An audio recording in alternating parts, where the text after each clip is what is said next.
चलिए दोस्तों, देखिए मध्य प्रदेश का सबसे बड़ा जो पठार है उसे बोला जाता है मालवा का पठार। ये जो मालवा का पठार है वो मध्य प्रदेश के 28% भूभाग पर फैला हुआ है। और मालवा के पठार की यदि जिलों की बात की जाती है तो आप यहाँ देख पा रहे हो, यहाँ भी जितने टाइप के जिले हम ऊपर से शुरुआत कर देते हैं, यहाँ से नीचे से जिले जो आते हैं वो सबसे पहला मंदसौर पूरा का पूरा मालवा के पठार में आता है। मंदसौर के बाद पूरा का पूरा रतलाम, रतलाम के बाद उज्जैन, उज्जैन के बाद पूरा का पूरा आगर मालवा, और आगर मालवा के बाद पूरा का पूरा भाई हमारा शाजापुर, और शाजापुर के बाद जो हमारा पूरा का पूरा भोपाल, और भोपाल के बाद पूरा का पूरा विदिशा, विदिशा, विदिशा के बाद पूरा का पूरा रायसेन, रायसेन के बाद राजगढ़, राजगढ़ के बाद पूरा का पूरा सीहोर, सीहोर के बाद ऊपर का झाबुआ, झाबुआ और धार का पाठ। ये वाले जो ज़िले आते हैं वो कुछ हिस्से में जो है वो मध्य प्रदेश के मालवा के पठार को टच सीमा साझा करते हैं। अब मालवा के पठार की यदि स्थिति देखी जाएगी तो मध्य प्रदेश के 28% में, आप ध्यान से देखिए आप, यहाँ मैंने आपको पढ़ाया हुआ था नर्मदा घाटी, तो नर्मदा घाटी के उत्तर में है मालवा का पठार। यहाँ मैं आपको बताया होके आया था, मैंने आपसे बोला था ये जो पार्ट था वो बुंदेलखंड का था, तो बुंदेलखंड के कहाँ आ गया, ये बुंदेलखंड के पश्चिम साइड में आ गया। और मैं यहाँ पर आपको पढ़ा के आ चुका हूँ मध्य भारत का पठार, तो आप ये कह सकते हैं कि मध्य भारत पठार के नीचे मतलब दक्षिण में स्थित है। और यदि आपको ये देखा जाता है कि ये राजस्थान है और ये दरअसल अरावली पर्वत श्रृंखला है इधर पर पूरा का पूरा, तो अरावली श्रृंखला के बीच में और मेवाड़ पठार के नीचे मालवा का पठार स्थित है, जो मध्य प्रदेश का सबसे बड़ा पठार है। अब विशेषताओं की यदि बात आती है तो विशेषताओं की बात जब आएगी तो उसके पहले मैं आपको क्या करता हूँ, मालवा के पठार का कुछ विभाजन करके बताता हूँ। एक मालवा का पठार जो है वो भोपाल के पठार में डिवाइड है, भोपाल के पठार को भी डिवाइड है। मालवा का पठार जो है वो विदिशा उच्च भूमि में भी डिवाइड है। विदिशा उच्च भूमि का मतलब ये होता है कि ये जो विदिशा उच्च भूमि है और यहाँ के बाद विदिशा के बाद ये इसको बोला जाता है विदिशा उच्च भूमि। विदिशा उच्च भूमि के बाद ये दरअसल जानापाव, जानापाव, जानापाव पहाड़ी में डिवाइड है।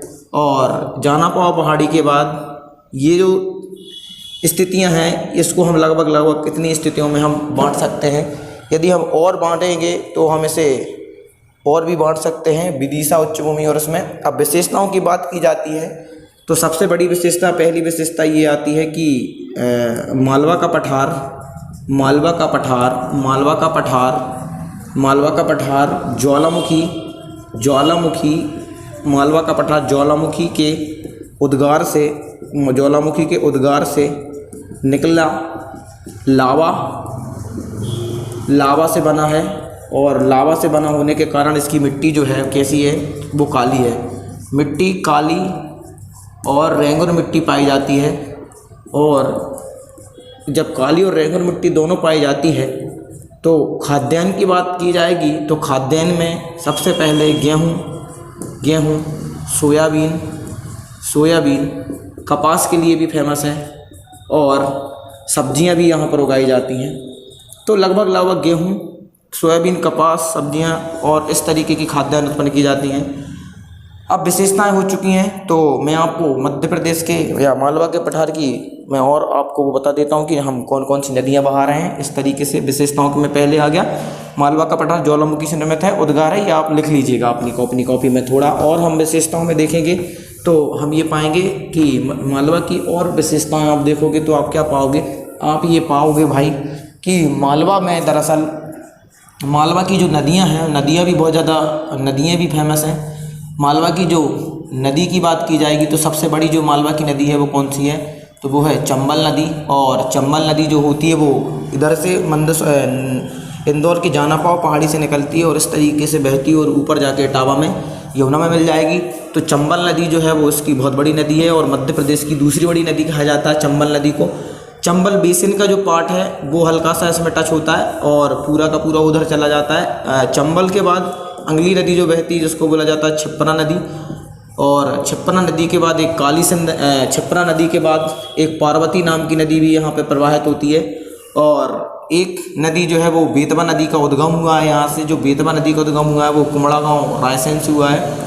तो आप ये देख सकते हो कि मध्य प्रदेश के मालवा की जो नदियों की बात आएगी तो चंबल नदी, छिप्परा नदी और पार्वती नदी और बेतवा नदी जो मुख्य नदियां हैं उनके भूभाग और उसके दोहरी दरअसल मालवा में है। अब मालवा की नदियाँ की बात हो गई है, तो मालवा के यदि आप पर्यटन की बात करोगे तो आपको क्या मिल जाएगा, सबसे पहले आपको भोजपुर का मंदिर मिल जाएगा। और भोजपुर का मंदिर कहाँ है, तो ये रायसेन में है। भोजपुर का मंदिर मिल जाएगा। भोजपुर के मंदिर के बाद आपको भोपाल में आपको पूरी की पूरी राजा भोज झील, ये पूरी की पूरी कहाँ मिल जाएगी, तो वो राजा भोज झील मिल जाएगी आपको। और देखने की बात की जाएगी तो आपको सांची के जो बौद्ध स्तूप हैं आपके, वो पूरे के पूरे मालवा के पठार में हैं। और यदि आपको देखना हो तो आप उज्जैन चले जाइए, और उज्जैन में जैसे ही आप जाओगे तो आपको मिल जाएगा महाकालेश्वर मंदिर। और महाकालेश्वर मंदिर के बाद और आपको जाना है तो आप मांडू चले जाइए, और मांडू जो है वो कहाँ पर है, तो मांडू धार में स्थित है। और यदि आपको और जाना हो तो आप मंदसौर चले जाइए, और मंदसौर में आपको मंदसौर में आपको सिवना नदी के तट पर आपको भाई बालाजी का मंदिर मिल जाएगा। और बहुत सारे प्राकृतिक स्थल हैं। हमें केवल ये विशेषता बतानी है तो मैंने आपको बता दी। अब आपको क्वेश्चन ये पूछा जा सकता है आपके वनडे एग्जाम्स में कि ज्वालामुखी के उद्गार से निर्मित कौन सा पठार है, तो आप बताइएगा मध्य प्रदेश का मालवा का पठार है। और मध्य प्रदेश का मालवा का पठार जो है वो सबसे बड़ा पठार है, जो मध्य प्रदेश के लगभग 28% भाग पर फैला हुआ है। सबसे ऊंची चोटी मैं आपको बता देता हूँ मालवा के पठार की, जो है वो सिगार है। कितनी है, और सिगार है। सिगार मध्य प्रदेश के मालवा के पठार की सबसे ऊंची चोटी है। एक बात और मैं आपको बता दूं यहीं पर कि ये जो मालवा के पठार है ना, या आपकी जो मालवा की जलवायु है, मालवा की जलवायु को फाहियान ने दरअसल सर्वश्रेष्ठ जलवायु का दर्जा दिया है। इसका मतलब ये है कि मध्य प्रदेश के मालवा की जलवायु जो है वो सर्वश्रेष्ठ जलवायु में से एक है। और इस तरीके से कहा जा सकता है कि मध्य प्रदेश की मालवा जो है वो सर्वश्रेष्ठ जलवायु में से एक पाया जाता है। थोड़ा और आप देखोगे तो आप क्या पाओगे, मालवा के पठार में हल्का सा विंध्य पर्वत श्रेणी भी छूती है, क्योंकि विंध्याचल की श्रेणी में आपको अलग से पढ़ाऊँगा। जो श्रेणी ऐसी जाती है वो ऊपर से इस तरीके से निकल जाती है। तो हम एक बार और आपसे रिकॉल करा देता हूँ, देखिए मिलाइए कैसे। मध्य प्रदेश के नर्मदा घाटी के उत्तर में, मध्य प्रदेश के बुंदेलखंड के पश्चिम में, और मध्य भारत के पठार के दक्षिण पार्ट में, राजस्थान के बीचों बीच मध्य प्रदेश का सबसे बड़ा पठार मालवा का पठार है, जो लगभग 28% भाग पर फैला हुआ है, जो मध्य प्रदेश का सबसे बड़ा पठार है। निर्माण इसका काय की हुआ है, तो निर्माण इसका हुआ है ज्वालामुखी के उद्गार से लाविश हुआ है। मध्य प्रदेश के सर्वाधिक जिलों में ये फेमस है। मध्य प्रदेश कर्क रेखा इसको 2 बराबर भागों में बांटती है, और इस तरीके से कर्क रेखा इसको काटकर 2 बराबर भागों में बांट देती है। मध्य प्रदेश के मालवा के पठार की सबसे बड़ी विशेषता ये है कि यहाँ पे लगभग मध्य प्रदेश की 2 बड़ी नदियाँ का उद्गम यहाँ हुआ है। पहला चंबल का उद्गम महू इंदौर, और बेतवा का उद्गम यहाँ रायसेन कुमड़ा गाँव। ये मालवा की 2 प्रमुख नदियाँ हैं, जिनमें से पार्वती सिंध और बेतवा, और ये छिप्परा नदियाँ जो हैं वो मालवा में बहती हुई हैं।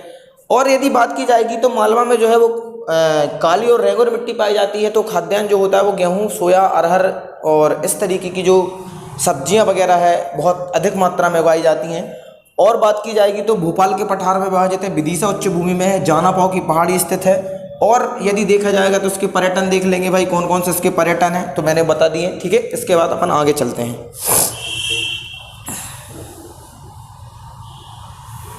देखिए, मैं दरअसल आपको ये बता रहा था, ये वाला जो पार्ट है वो मालवा का पार्ट कहलाता है, जो मध्य प्रदेश का सबसे बड़ा पठार है। देखिए, आप ये देखते हैं कि मालवा के पठार की जो स्थिति वो लगभग 28% है। आपके हिंदी साहित्य में एक कवि आए जिनका नाम था संत कबीर। संत कबीर ने दरअसल मालवा की धरती को एक बहुत ही अच्छा बोल के गए हैं, या एक शब्द उन्होंने यूज़ किया है मालवा के लिए। उन्होंने लिखा है कि मालवा की धरती गहन गंभीर, मालवा की धरती गहन गंभीर, पग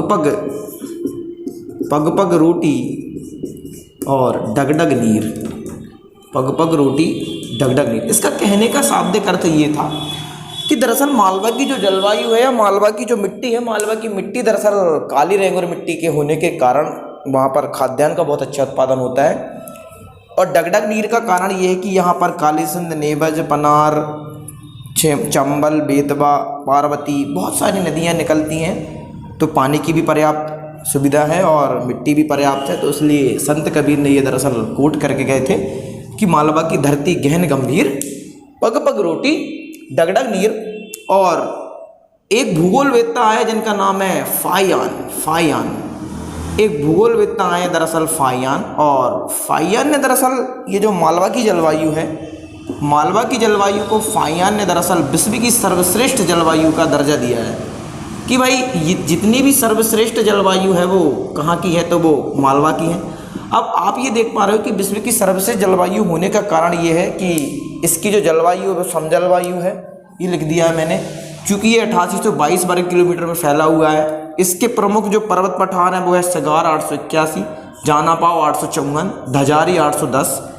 औसत वार्षिक वर्षा लगभग 100 से 125 सेंटीमीटर की हो रही है, और इस कारण से मालवा की जो जलवायु है वो समजलवायु के कारण ये मध्य प्रदेश का सबसे बड़ा पठार है। मालवा का पठार है ना हमारा, मालवा का पठार जो है इसकी जो भूमि की बात की जाती है, इसकी भूमि जो है वो समतल है और कैसी है, उच्च भूमि है, समतल और उच्च भूमि है।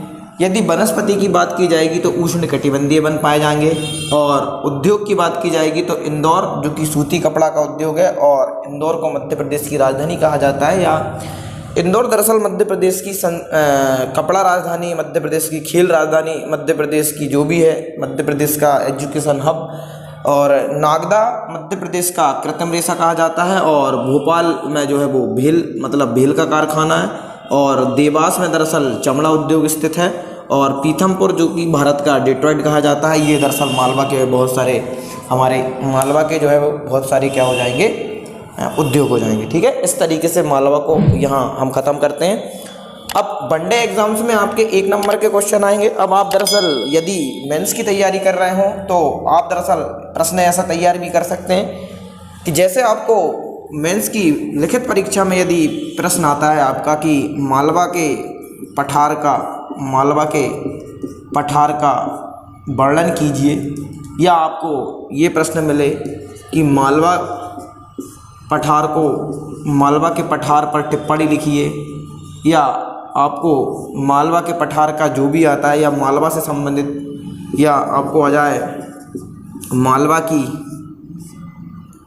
की प्रमुख भौगोलिक स्थिति को समझाइए, इस तरीके के यदि कोई प्रश्न आपके आते हैं तो जितना मैंने बताया है आप यदि इतना याद करके आप अच्छे से लिख के आते हो तो लगभग आपके मेंस के क्वेश्चन भी क्लियर हो जाएंगे। ठीक है, मिलते हैं नेक्स्ट पार्ट में। Thank you so much. Please like and share my channel and learn Madhya Pradesh special. ठीक है, धन्यवाद। इस वीडियो को लाइक करें, हमारे चैनल को सब्सक्राइब कर बेल आइकन जरूर प्रेस करें। हमारी न्यू